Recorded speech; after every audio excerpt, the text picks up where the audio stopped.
Thank you for joining. I'm going to be running through a sort of few slides with you, showing a few concepts which I'm excited about, and hopefully will be interesting to you. So I'm going to share my screen right now. Hopefully you can see that. I'm sure someone will let me know if you can't. And let's dive straight in. So I'm going to be talking about enabling business agility and innovation. And I'm going to start with this company, which maybe not too many of you will have heard of. GKN is a British aerospace company. Now, it was founded in 1759. Now, I know what you're thinking, or maybe I know what you're thinking, is that how could an aerospace company be founded in 1759? We didn't even have the first flight until 1903, when the Wright brothers took to the skies for the first time there, a good 144 years later.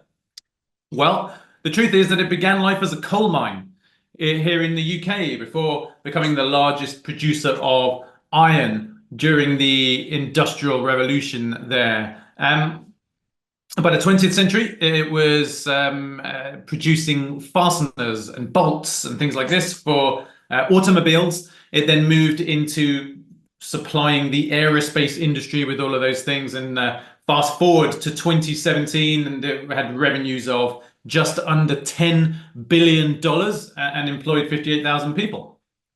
In short, it has evolved over the years as the world has evolved around it. And this is a great example of what I describe as business agility. And I will be defining that term. I just wanted to share that story with you. This is not a new concept. The terms may be new. The concepts that we're going to talk about may be put together in a different way. But this is something that's been around for some time. So what are we going to talk about today? Well, first things first, what is business agility? We've had a flavor of what it is. We're going to dive a little deeper into that. We're going to look at why business agility is important to enable this stuff and innovation to our long-term survival. And then finally, we're going to look at how we can create the environment for that to happen, the organizational operating system for business agility and innovation. And I'll try and do all of that inside 45 minutes so that we have time for a Q&A. So let's go headfirst into this. Now, I want to start here with what is a strange place to start potentially, and that is by talking about the woolly mammoth, or big majestic creatures more broadly. Now, if we go back far enough, there was a 2-ton wombat that used to lumber around the outback of Australia. We have the woolly mammoth here. We go back even further, we have the Apatosaurus, Brachiosaurus, Diplodocus, these giant dinosaurs. So we've got mammals and lizards in particular, mammals and reptiles in particular. There is a strong body of evidence to suggest they get bigger and bigger over time. Our ancestors, if we go back far enough, we're about 4 foot high. We are significantly bigger than that now. And so we have evolved to be bigger. And the reason that's happened is because there is a competitive advantage to being big. You can fight off predators. You can catch your prey more easily. Certainly you can overpower them. You can fight against others of your own species. If you're scrapping against another for a mate or for some food, you're more likely to win that battle. You can survive the lean times with your reserves. You can travel greater distances in order to get access to sort of resources. So it is an advantage in the natural world being big. Then you might ask yourself, well, if it's such an advantage, why don't we have the woolly mammoth? Why don't we have the 2-ton wombat? Why don't we have Apatosaurus, Brachiosaurus, and Diplodocus and the rest of the dinosaurs? And the answer is because nature has a wonderful counterbalance. It's called extinction events. Now, these can be slow and boring, like an ice age, or they can be fast and spectacular, like the Cretaceous-Paleogene extinction event, where an asteroid slammed into round about the Gulf of Mexico, setting off a chain of events that led to the extinction of 3/4 of life on the planet, that is, plants and animals. Now, in that time, it's pretty well documented that most of what survived was about cat-sized and below, 5, 6 kilograms. Very little that was greater than 25 kilograms survived. And the reason for that is that the smaller creatures could forage for food, they could find shelter, they could reproduce more quickly, they could adapt to a changing environment better than the big majestic creatures. And so, it's a competitive advantage to be big if the environment is stable. If the environment is turbulent and it's changing, then it's being adaptive that is your advantage. So we're going to take that into the business world now. We're going to explore the concept of exploit and explore. So the concept here, there are two types of activities happening in your organization at any one time. We are exploiting our current products, services, and business models, like maybe Coca-Cola selling Coca-Cola, maybe, I don't know, a pharmaceutical company making a drug that's already in the market. These are proven products and services that exist, and we are optimizing those. We're good at this stuff. And then on the other side, we have exploring. This is creating new products, new services, new business models. This is innovation. This is highly speculative. We get this wrong a lot. And these two things are happening in your organizations all the time. Some are doing more of one and some are doing more of the other, but they are both happening, right? So that pharmaceutical company that's making that drug that's in the market will also need to be doing R&D to create new drugs, because the ones it has in the market will stop making money pretty quickly once the patent expires. And so they need to do R&D, they need to explore.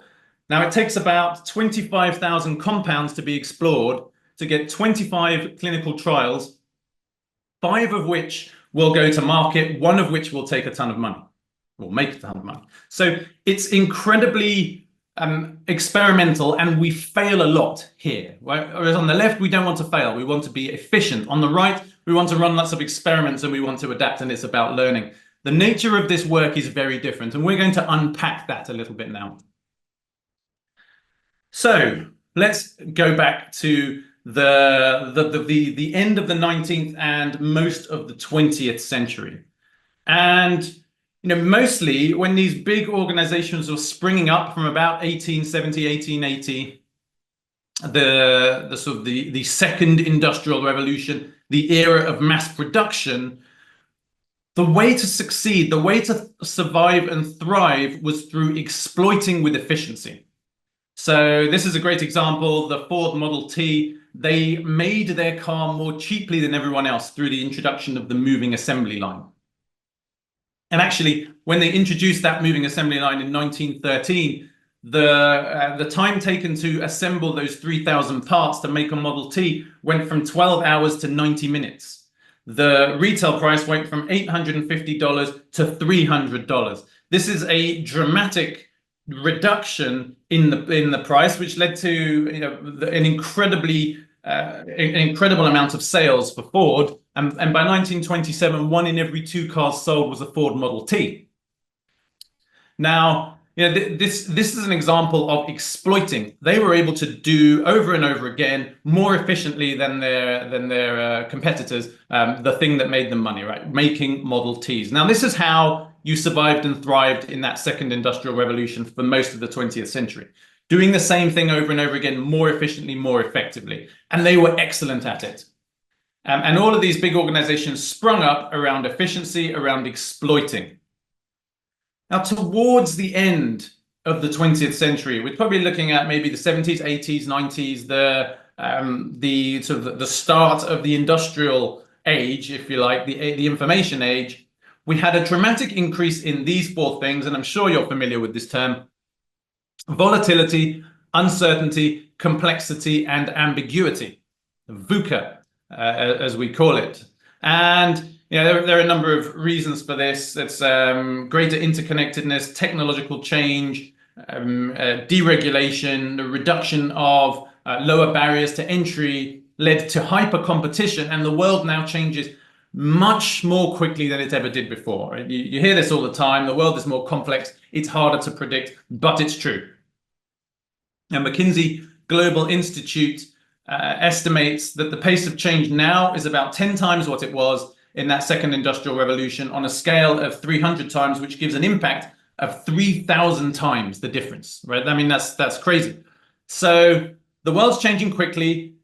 Here's another, sorry, I've got two charts back to back, so apologies for that. But here is some data for you. And that is the percentage of time it takes, well, the number of years it takes, excuse me, to reach 25% of the US population. And we get this census data, so this is pretty good. You can see how long it took electricity and the telephone and the radio down to smartphones, which happened super quickly. Likewise, this is how quickly we can build unicorns, privately held $1 billion or more market cap organizations or valuation. So this is happening fast. What these two slides would say to me, if I were a leader of an established organization, is that there may be a technology out there of which you've never heard being leveraged by an organization of which you've never heard. And this could disrupt your organization in not 10 years, but in 10 months. Just look how quickly generative AI and large language models have changed and transformed the landscape in the last couple of years, and will continue to do so. So these are pretty scary slides. So what this says is that VUCA, volatility, uncertainty, complexity, and ambiguity, are our 21st century extinction event. They have taken a stable business climate where you could make your Ford Model T for years and years and years and not really have to change it so much and focus just on being efficient. Now we need to innovate as well. Now we need agility as well. Because every product, every service, every business model has a shelf life. And that shelf life just got way smaller. It's gone from kind of 15, 20 years down to sort of 3 to 5 years. So yeah, it's great that you created that product, but what's next? And what's next? And organizations are really not great at continuous innovation. Hence, sorry, this is the last chart I'll show you, I promise. The number of years on the S&P 500 index on average gone down from 61 years to 15 years, and the trend is for it to reduce.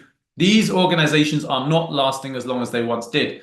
And again, these are just some examples of organizations that have disappeared through lack of innovation, lack of business agility. So then what is this thing? What is this thing we call business agility? Well, I define it like this. Others define it in a very similar way. So I've just underlined the important words there. Respond quickly and easily to change. That's agility, to maximize the delivery of customers, of value to customers. Now, what's the difference between this and standard agility? Well, standard agile is on a product level. This is on an organizational level, right? This is kind of creating new disruptive innovations as well as executing against our existing business models. So in a sense, we not only need to exploit with efficiency on the left, that was what enabled organizations to be successful some time ago. We now need to explore as well. We need to continuously execute against our current products and services and business models, as well as creating new ones. Now, the problem with this is that we're great at the stuff on the left. We've done an MBA, we've done a load of training in management and operations. We can do this. But what works on the left doesn't work on the right. So the traditional cultures and structures and policies, if we apply them for innovation, they don't work. We try and apply them to enable agility, they don't work.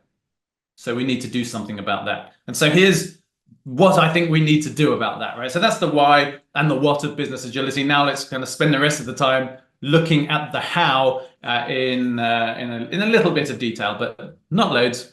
Now, a good friend of mine and mentor in many ways, a guy called Mike Beadle, who some of you will know as a manifesto author, and he was the person who suggested the word agile in Snowbird at that manifesto meeting, and so he's got some legacies. We lost Mike about 5 years ago now, way before his time. He was it's a really great guy and sad loss, but he used to say this all the time: it's easier to grow a unicorn than to transform a dinosaur. Now, what was he saying there? That you get innovation from small companies you've never heard of, right? We got ChatGPT from OpenAI. Spotify came from nowhere. Uber came from nowhere. Why Airbnb? Why didn't established organizations do this? And that's because once they get bureaucratic, it becomes very difficult to reinvent them. However, most of my clients are big, traditional, bureaucratic organizations who want to be more innovative, who want to be more agile, who want to be more engaging places to work. And as such, we can talk about the patterns for helping them to transform, and that's what we're going to do. So I'll run you through 5 reasons I think agile transformations fail, and then I'll show you my organizational operating system for agility and business agility and innovation. So first one is a lack of commitment. In 1519, Hernan Cortes crossed the Atlantic and landed in what's now Mexico. And his orders were to conquer the Aztec Empire and plunder the riches there. And he had 500 soldiers with him and 100 sailors, right? So he was outnumbered. And the very first thing he did was to burn the boats. Some of you will be familiar with that term. That is, if they were going in to attack and they could see their escape route, it would be very easy to retreat and disappear. But he didn't want them to do that. So he burned the boats. He gave them no option to do that, i.e. they had to fully commit. Now, admittedly, it's a dramatic example, right? And but I say it to make the point that when we start our transformations, very often there's very little at stake for the people leading the transformation. If it doesn't work, we'll just go back to the old way of working. No one will notice, and it will be fine. You need to have some skin in the game, otherwise they won't make the difficult decisions they need to make in order to make this successful. So lack of commitment is the first reason I think this that these transformations don't succeed. Second is the wrong people leading the change. Now we've got middle management driving this change. Now, that's great, having middle management on board, but we need senior leaders to drive the change, because the things we're going to talk about cannot be driven from the middle up or the bottom up. They have to be created from the top down, the bottom up, and the middle out, but the top down is the important part that we're going to talk about. So obviously middle manager resistance, we can talk about that, but ultimately we need to bring those people along. Too narrow a focus, we're going to dive into this one, and a lack of a coherent approach. People doing things over there that aren't coordinated. These last 2, I'm going to dedicate the rest of this talk to. So let's say, for argument's sake, I wanted to try to install an Android app on an iPhone. Like, I'm unlikely to be successful. It's going to fail. It's going to fail because it's not the environment for which it's designed. It's not the operating system for which it's designed. If I want to install new ways of working, be it Scrum or Less or Safe or Kanban or design thinking or anything else, onto an organization with traditional cultures and structures and policies, it's going to fail. It's not the environment for which they were designed. It's not the organizational operating system for which they were designed. So you will not get success. It's not enough to talk about these things when you want to create high-performing, agile organizations, when you want to enable business agility and innovation. These things are great, and I teach a lot of these things. I'm a big believer and a fan of them. But right now, we're not going to talk about these. We're going to talk about how we create the organizational operating system, and this is the model I call the 6 enablers of business agility. And here they are. We're going to go through them one by one and talk about how, if we are lacking any of these things, we're going to struggle. Now, most of the transformations I've been on, people have focused that on the left there, ways of working, processes, practices, frameworks, tools, technologies, Scrum, Kanban, Less, Safe, Jira, right? And that's fine. These things are fine. Some are more fine than others. But if we haven't created that environment, we're going to struggle. So right now I'm going to focus on the other 5 of those 6 enablers, from leadership all the way around to governance and funding, and how we enable this stuff. So there will be a whistle-stop tour, but when it comes to leadership and management, we all know that we need to evolve from the command and control leadership style towards one of empowering leadership. Call it servant leadership, call it catalyst leadership, whatever you want to call it. Gary Hamel puts it this way. He's a visiting professor at London Business School, whose work I rather like. We have management practices that emerged during the second industrial revolution from people who were born in the mid-19th century. Now, they existed in a context of simple, repetitive, manual labor by low-skilled, uneducated people. We are not that. We are highly educated people doing creative knowledge work. So we need to do things a little differently. Why? Because the work is more complex than it's ever been before. Because we need to make decisions more quickly and more frequently than we ever have before. And because we have widespread disengagement. Now, if we take the old approach of command and control, when we have this higher complexity, we have this higher increase for decisions, no one person can have the cognitive capacity, the knowledge of all the activities happening, and the sheer physical presence to make all of these decisions in a timely and effective manner. And even if they could, people would be disengaged. So what we need to do is evolve our management style towards an agile leadership style. And here are the sort of 3 mindset shifts I think are important. I'd love to go more deeply, right? First things first, stop looking at the work and how the work is done and focus on creating the environment. Just like when when your flower fails to bloom, you don't focus on the flower, you focus on the soil and the light and the water. Same here. Focus on the culture, the strategy, the policies that enable the work. Get out of the way and decentralize decision-making as much as possible. And of course, the more you decentralize, the more you need to focus on the growth capabilities of those around you. Because otherwise you can't decentralize that decision-making. So you need to be a coach-style leader. You need to be a catalyst-style leader who invests in people, who coaches people, who grows that capability. And it's a self-reinforcing loop here. The more you do that, the more you can decentralize, the more you can focus on the work. And the more you do those things, the better people get. So these are self-reinforcing mindset shifts, behavioral shifts, if you like, of how we might evolve the leadership style. Moving out of leadership now, because we talk a lot about this stuff, is culture. Now, culture is another thing that gets in the way of our transformations, right? But broadly, when I say culture, I mean the sort of the collective values and beliefs and shared experiences that we have in our organization. And if we don't get this right, then we're not going to get the behaviors right. So I find this interesting, this study. In the 90s, McKinsey, the consultancy, was investigating a wave of corporate failures.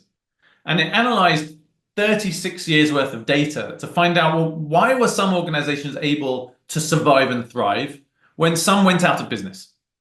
And they came up with this. The number one reason was cultural lock-in.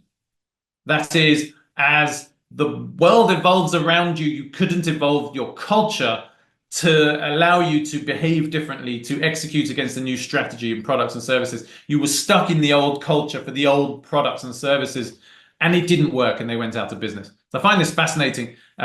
The second thing to show you is a piece of work by John Cotter that wanted to know whether a strong culture led to a competitive advantage, and on its own, it didn't. Now, there's a strong culture that's strategically appropriate. That is your culture aligned with your strategy? I'm not a believer that culture eats strategy for breakfast. I think that culture and strategy need to be aligned and support each other. But apparently, even this didn't give you an advantage. So no, so far, not so useful. But then you started looking at organizations and thinking, wow, the strategy of this organization is evolving more quickly as the world becomes more turbulent. But these organizations don't know how to evolve their culture. So what if I looked at organizations that had a strong, strategically appropriate culture, and they had leaders who could actively reshape culture as the world changed around them, as the strategy changes, as the products and services change? Now, these organizations, over that 11-year period, had a 901% increase in the stock price. The benchmark was 74%. And a 756% increase in net income profit, the benchmark being 1%. So if anything is your secret sauce, and this is a very detailed study by John Cotter over 11 years, strong culture that is strategically appropriate and leaders who can actively shape and reshape your culture. Now, how do we change culture? Well, firstly, you don't. You don't change it directly. What you change are the behaviors in your organization. The culture is a product of the behaviors, like a shadow on the wall. You don't just change it. You change the thing that casts the shadow. You need behaviors to evolve. And you need to change policies, you need to change structures, you need to change incentive structures and leadership behaviors in order to get different behaviors to get a different culture. So this is a very experimental thing, but being able to do it is incredibly powerful. Third on our list. So once I've gone through these enablers, I'm going to show you a tool for how you can implement this in your organization, which hopefully will be of use to you, and it's free. So organizational structure. Well, this one is a reasonably simple one. I don't even have a slide for it, but because when we started this agile revolution, if you want to call it that, in the sort of 80s, 90s, and culminating in the 2001 manifesto, one of the biggest commonalities was moving from functional silos to small cross-functional teams. And we know the power of cross-functional teams on collaboration. So that was one of the things that, of course, we need to do. But this breaks most organizational structures, which are designed for functional hierarchies. We need to get past that. We need to get developers, engineers, front-end, back-end, testers, analysts, all in a room, designers together. Right? We knew this from the new product development game in the 80s. We knew this from Scrum. We knew this from all of the agile frameworks. But now when we have teams of teams, we need to get them working together and collaborating together. The network of autonomous teams, the team of teams, and then how do we get alignment and trust across those teams? There's a lot to this, but it's a big thing that you have to change in your organization, and it takes someone high up the organization to change that. So this moves us on to people and engagement. Again, these last two are often forgotten. In fact, all of these are often forgotten, but they're the most forgotten in our organizations. People and engagement, this is the HR piece.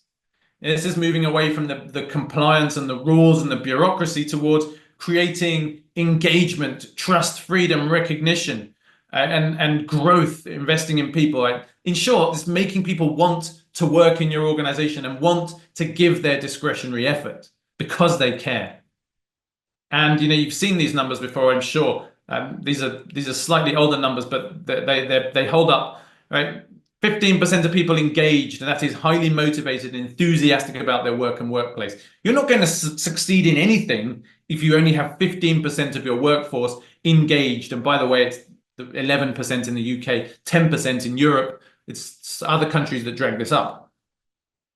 And you've got 2/3 of people who show up, but they don't really care, right? I mean, that's not a recipe for success. You've got 18% of people actively disengaged. That is working against what their engaged colleagues are doing. I mean, this is terrible stuff. So, ultimately, you're not going to succeed if this is your organization. We need to make that green bigger for the sake of your organization and for the sake of the people working in your organization. I have 2 little girls, and I don't want them to be not engaged or actively disengaged in when they do start in employment. God help us, that will happen at some point. A long time to go, but and hopefully they're in that green box there. But there's only so many people who can be, and we know that these organizations outperform. These organizations are more effective. It's a leading indicator of business success when people are highly engaged. Right? So again, you create engagement by giving autonomy, mastery, purpose, to quote Dan Pink, by giving freedom, trust, transparency, psychological safety, growth, allowing people to grow, giving them recognition, having values and a purpose to which people are aligned, treating people fairly and with respect. All of these things build the engagement levels in your organization, and we can I have an engagement self-assessment I can send around afterwards. If anyone's interested, you can ping me, or I can point you in the direction of that, because this is important stuff. And finally, on the enablers, before we move into how we implement this stuff, governance and funding, right? So we ignore HR and we ignore finance. I put it to you that we should not do those things.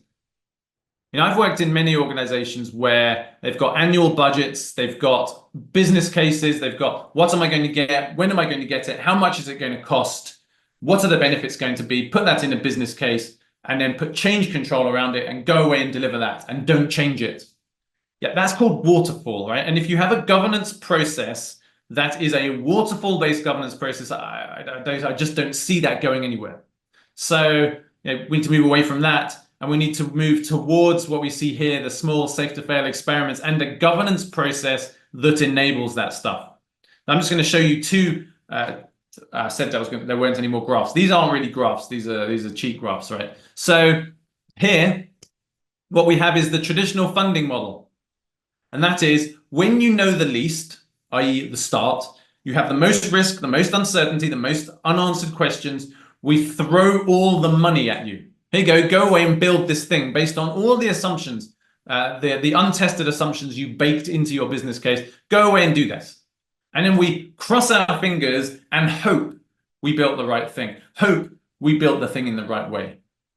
Like, well, what if we didn't? And then this is what I think we should have. It is a small safe-to-fail experiment. Call it design thinking, lean startup, whatever you want to call it. But a funding model that enables agility is one that allows you to test ideas, lots of ideas, quickly, easily, cheaply. Remember, at the start when I said that when you are doing R&D on a new drug, you need to check out about 25,000 compounds to get 25 clinical trials, to get 5 products to market, one of which will make money. Well, that's 25,000 or 24,950 that will fail. And you better fail quickly, easily, and cheaply. And as such, you better have a model that allows you to get out of the building and mitigate risk by running experiments and gathering data. Spend a little bit to test, rule them out, double down when something looks like it's going to have promise, when there's a product market fit, and there's a problem solution fit, and a problem business model fit. So these experiments allow you to do that. And a funding model, a governance model that allows you, once you're delivering against the product, to focus on quarterly outcomes and to allow the product owner to deliver whatever features they see fit in that quarter to hit that outcome, to give them that level of agility rather than focusing on outputs, focus on outcomes, rather than focusing on projects, focus on products. And so this is absolutely vital that we have governance that can enable this stuff. Right. So we should be changing. And we should be evolving this stuff. So remember I said these were the things that we need to look at. Well, I'm going to now zoom in on these two. Now, already I've focused on too narrow a focus, right? That one is what the 6 enablers model is designed to give you. If you focus narrowly on processes, practices, frameworks, tools, technologies, you will fail. If you create the organizational operating system, you will struggle. But I'm just going to show you the how on that now. And also the lack of a coherent approach. I've seen organizations, we'll do something over here, something over here, something over here. Does it hang together? Is it consistent? Is it coordinated? Is it coherent? Is it driving you towards a common goal? So in short, I've used a lot of change management approaches in my time to drive change when working on enterprise level transformations. I don't like any of them. So I've taken, and again, I don't claim credit for this, right? But I've taken the best bits of the ones I like. I've added in my model of the 6 enablers of business agility, and I've borrowed from Alex Osterwalder's business model canvas, and I've created what I call the business agility canvas, which is a free tool with a 20-page guidebook. I will happily point you in the right direction. It's Creative Commons. You can use it. It looks like this. We have a what and a why, because obviously we should start with why. Simon Sinek taught us that some years ago. We have a how, and we have a what else, because I didn't know what to name the third part. So I called it what else. Now, if you can think of a better name, let me know. So what and why, how, and what else. So the what and why is this.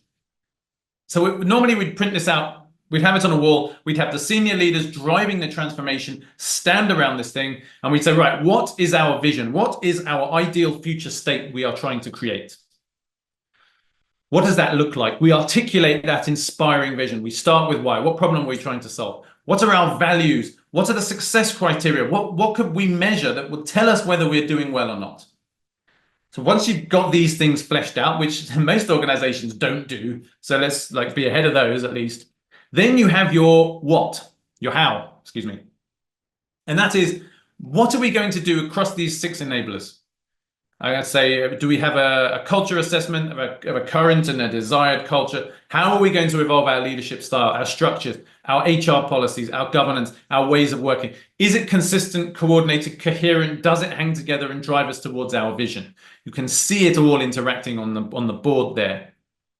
And then finally, what else? That is, what key partners and stakeholders do we need to bring along for the ride? What key risks are there? What could go wrong? What obstacles are there? What's in the way right now? And we're constantly managing those things. And so this is your transformation on a page. Obviously, there's more detail behind it. We meet at a cadence, typically every 4 weeks. We talk about what we've done and we talk about what we're going to do, almost like driving agility with agility there. It's crazy. So this business model canvas has been pretty useful. It's going to prevent the narrow focus of processes, practices, frameworks, tools, technologies, ways of working, because you can see 5 empty boxes if you do that. It's going to prevent the incoherent approach because you can see everything on a page, and it's going to ensure we're driving towards a common vision. And hopefully people can commit to it because it's a public document. So I've found it useful. Maybe you find it useful. You're welcome to use it. You're welcome to hack it and do what you want with it, because it's not mine. It's just a thing I put out there. There's a 20-page guidebook that you're welcome to play around with as well. So in short, I've talked about what business agility is. I've talked about why it's important, and I've talked about how we can create the organizational operating system for that. I've done it very quickly. I'm aware of that, but I either give you this talk in 45 minutes or I give you this talk in 3 days, and I don't have 3 days, and neither do you. So I'll give you the short version. Free resources. Now, I created this, but actually comparative agility has, we've worked together and we've turned this into something that comparative agility has on its site as an assessment, and you get all the benefits of what comparative agility does if you use that version. So I'd advise you to do the same. Yeah, obviously I've written a little bit about this in my book, but actually you can get a lot of this information just from reading around some of the things I've done. So check those things out. That is all from me. I again managed to do that in 40 minutes. That's a record. So please connect with me. I'm going to stick around and take your questions if you have any on anything we've talked about there. But love to connect with you on LinkedIn, and feel free to reach out to me afterwards if you want to do that. But for now, I'm going to pause, and I'm going to hand over back there because we've got some questions. Maybe I don't know. I can't see the questions, but fingers crossed we've got some.